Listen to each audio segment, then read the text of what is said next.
বাজারে বকফুলের ছড়াছড়ি শীতকালে, তাই ভাবলাম আজকের থালিতে বকফুলের পকোড়াই রাখবো। তা আজকের থালিতে আমার আছে বকফুলের পকোড়ার সঙ্গে আরও অনেক কিছু। তা বন্ধুরা দেখে নাও থালিতে কি কি আছে।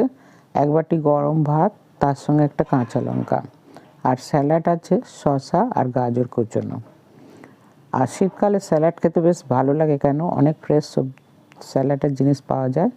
আর বকফুলের পকোড়া তো থাকছেই, আর এক বাটি মুসুর ডাল, তার সঙ্গে সর্ষে শাক ভাজা।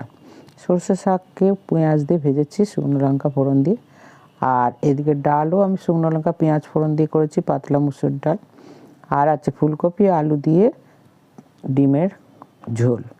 ডিমটাকে ভেজে ঝোল করেছি, আর এতে ফুলকপি দিয়েছি আর আলু দিয়েছি।